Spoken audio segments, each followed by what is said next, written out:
Well, guys, Wales versus England, what a game. Jeepers, the immense atmosphere at the Principality Stadium. Jubilation for England, like hell of a performance for them, and then conversely, a lot of grief for Wales. A tough night for Wales. Guys, in this video, I'm going to be covering three main areas. So who played well in the first and second halves, and a bit of an analysis of the first and second half for Wales and England. Then stick around, some pretty interesting match statistics that I'll cover. And then finally, I'll do a bit of a review of who I thought were the key players in the match and a bit of a summary at the end. And guys, if you're enjoying the content, please support the channel, hit the subscribe button. So, first half, jeepers. Yeah, I mean, not a good start by Wales. Bit of a punch to the face, wasn't it? A try within 2 minutes to Maro Itoje. You know, that home ground advantage, it just sort of showed England's here to play. You know, Wales put some pressure on them early. The other thing I thought with that first half, I thought England, they were very tactically smart. Like they brought enough physicality up front, but they just seemed to move that ball at real speed with width up the middle into space. And you could just tell early it was really troubling that Welsh defence, guys. The breakdown I thought was phenomenal for England as well in their set piece. Like their breakdown was so clean and their ruck speed, as I said, was phenomenally quick. So again, that really troubled Wales. And then obviously there was a good try to Ben Thomas for Wales 30 minutes in. And I just wondered, okay, is Wales going to make a bit of a comeback?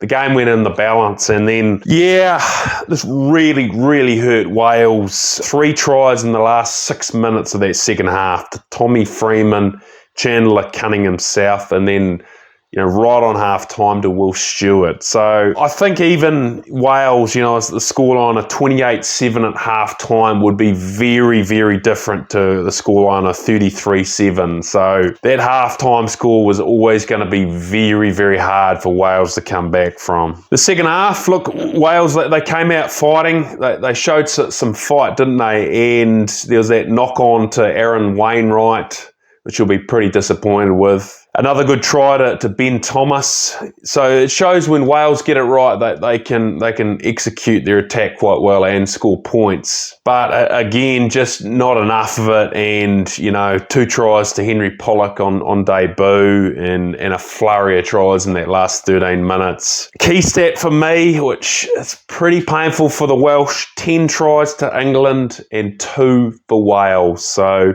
England won the game 68-14, pretty comprehensively for England in the end, and really back to the drawing board for Wales. They'll be pretty disappointed with that. I think firstly, if you look at both sides, I thought was interesting. Firstly, England, their attack. Look, I feel like they got this game very tactically right. You know, they brought enough physicality. They shifted the ball into space so well. Their ruck speed, their intensity was so good, and that really troubled Wales throughout the game. For England, their defence, look, that they brought that physicality, that line speed. They really imposed themselves on the Welsh, and I thought they probably got the edge over the Welsh side at the breakdown, which really troubled that Welsh side getting fast ball, turnovers, etc., to really test that England defence. I would say about this England side, and let me know your thoughts on this, but I thought this was the best performance I've seen out of the England side in the Six Nations. I thought for me, their clarity was really impressive. They had, you know, really simple attack execution. Their breakdown and set piece was simple but so accurate and so effective. Yeah, I thought England were phenomenal in this game, guys. So let me know your thoughts on that. Looking at Wales, I mean, I hate to say it, I don't know if complacency is the right word. You know, I just wonder, was it a case of that they just turned up on their home turf at Principality and they thought, you know what, we're in Wales, we're at the Principality, the intensity is going to naturally be there. Or certainly that early try by Itoje, that really seemed to knock the stuffing out of Wales, eh? Their attack was there, but again, it just didn't have the intensity and accuracy really to impose itself on that formidable England defence. And again, that Welsh defence, it just was really troubled by the speed and intensity of that England side. So, yeah, tough pill for Wales to swallow, and absolute jubilation for England. Yeah, I guess you could see that in the interviews with Maro Itoje, absolutely delighted. And Jack Morgan, yeah, a tough interview for him. Such a tough man, young guy, but he's certainly facing a lot of adversity as Welsh captain, isn't he? The match statistics, I think this was quite interesting. And yeah, I'm interested to see your thoughts in the comments below about some of these. So, possession, Wales 50%, England 50%. Territory, Wales 56%, England 44%. So actually pretty even there, and a slight edge to Wales in that regard. Tackle success rate, so Wales at 86% versus England at 84%. So actually pretty even in that regard. The penalty count, Wales at 10 versus England at 9. So again, pretty even. Defenders beaten, Wales at 25 and England at 22. So again, not a lot of difference there in those stats. And finally, the offload. So Wales 5, England at 6. Again, overall, the stats there are quite even from the match, which is a little bit surprising, suggesting what the scoreboard suggests. The big one from me, though, I think the key stat was, the flurry of tries that Wales seemed to let in really hurt them. So, you look at that first half, Wales let in 3 tries in the last 6 minutes of that first half. Really hurt them. And then you look at the final 13 minutes of the game, another 4 tries conceded in the last 13 minutes of the game. So, in summary, there's 7 tries there to that England side, just in an absolute flurry, just try.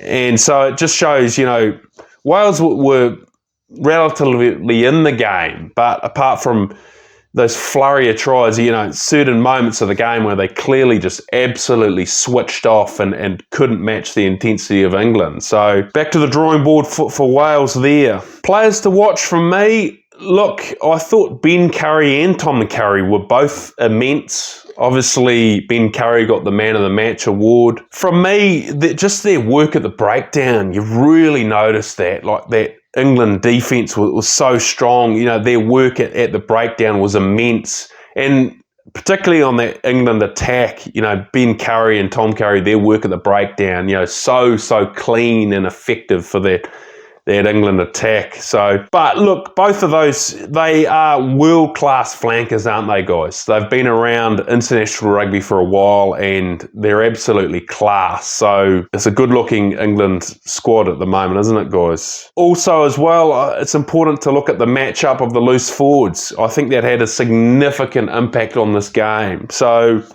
Wales, Aaron Wainwright, Jack Morgan and Talopi Faletau, against obviously Ben and Tom Curry and Ben Earl. So I said before the game, this was on paper going to be a tough ask for that Welsh loose forward trio. And I just think you'd have to say in this particular match that England got the edge over the Welsh loose forward trio. So again, back to the drawing board for that Welsh loose forward trio, and these big games, it just shows that loose forward trio for the Welsh side, they need to step up significantly in future big games. Henry Pollock to England. Boy, oh boy, he was good, wasn't he? 20 years old, the pressure of playing in a massive test match in Wales against, a tough Welsh side. Apis, but he just treated it almost like a premiership game. He didn't look like he was fazed by the pressure. Hungry, he was accurate, a couple of really well-executed tries on debut. He's an exciting player for the future, isn't he, guys, for England? The other key players, let me know your thoughts on Finn Smith and George Ford. Look, I thought both of them played particularly well. Very strong leadership, game management, and particularly George Ford, I thought he took it to the line really effectively at the end and really slick, accurate passing. So, yeah, I think the next one, Marcus Smith, I can't see him moving into fly half anytime soon with the combination of Finn and George Ford playing so well. But even Marcus Smith, let me know your thoughts on him. I think he's developed into a genuine world-class fullback, isn't he? A couple of things from me, he's got raw speed. He's a real attacking threat, isn't he? And that really changes that England attack. But not only that, his work with a high ball, he gets up, he catches that high ball so effectively. But again, just his leadership, he knows when to take a mark, kick the ball out into touch and slow the game down. And then conversely, he knows when it's on, when he's got the defence fatigued, and he knows when to attack. So I think Marcus Smith's decision-making is becoming particularly effective and is a large driver of him becoming a genuinely world-class fullback. So let me know your thoughts on some of those players, guys. Absolutely brilliant night for England. Jubilation, as I've said, for them, and nothing but grief for the Welsh side. A tough game, but there was a number of positives for this Welsh side, but, a tough night for them. Guys, let me know your thoughts on what you think happened in this game, what went wrong for Wales. What did you think of England? Were they particularly fantastic in this game? Or let me know your thoughts. What do you think were the key players from this game? What do you think were the key moments in this game? And guys, if you've enjoyed this video, please hit the like button, subscribe to the channel, and feel free to share it with family and friends. Cheers.